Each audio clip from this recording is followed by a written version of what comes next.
Bom, eu fui um dos maiores ateus que já pisou nessa terra.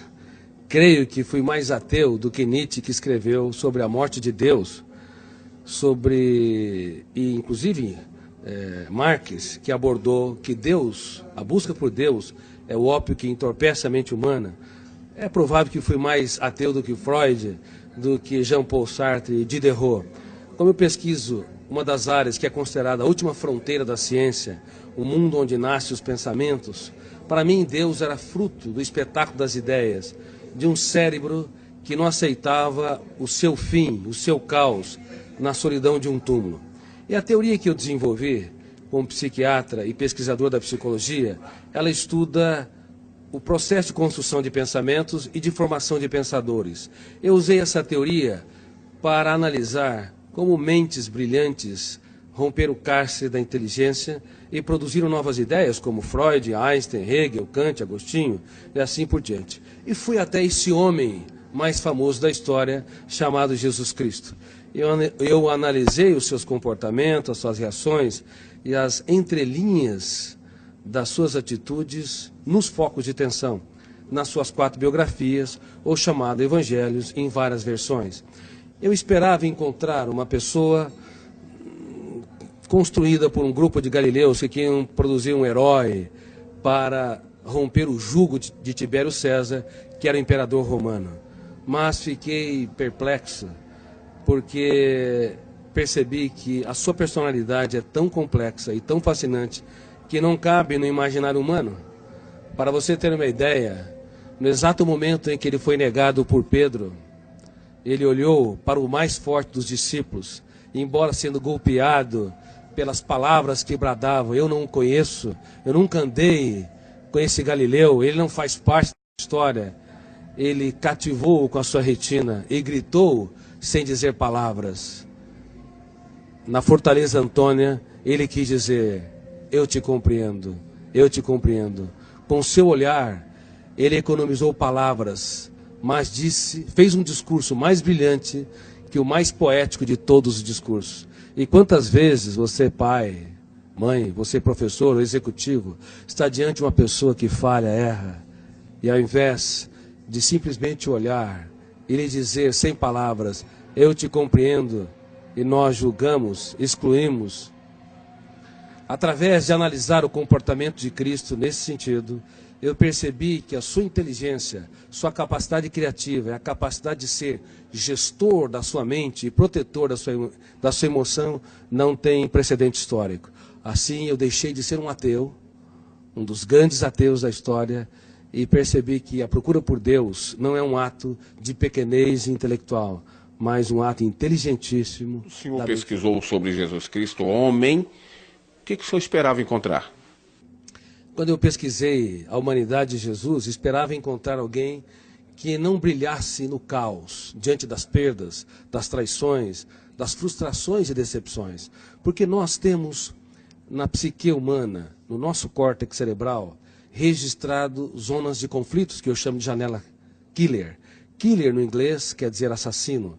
Quando nós entramos numa janela killer, o volume de ansiedade é tão grande que bloqueia milhares de outras janelas e o eu não consegue encontrar informações para dar respostas inteligentes em situações estressantes. É por isso que nos primeiros 30 segundos de tensão, de ansiedade, os pais cometem os maiores erros na relação com os filhos, bem como os professores, os amigos e as pessoas que se amam, marido e esposa. Eu esperava encontrar alguém que não brilhasse no drama, no deserto, nas tempestades. Mas é impressionante, quando o mundo desabava sobre o homem Jesus, ele, ao invés de ser preso pelas janelas killers, ele abria as janelas da sua mente, olhava para a tempestade e via nela a chuva, uma oportunidade solene para cultivar. Enquanto que nós, muitas vezes, diante das perdas, decepções, diante das lágrimas, das injustiças e fracassos, recuamos. Ele não. Ele cultivava as flores e usava suas mãos nesse processo. Muitos querem a beleza das flores, mas não têm coragem de sujar as suas mãos para cultivá-la e irrigá-la. Exatamente. Ao analisar o comportamento de Jesus nas mais diversas situações que ele se encontrou, eu fiquei cônscio que esse homem não cabe no imaginário humano.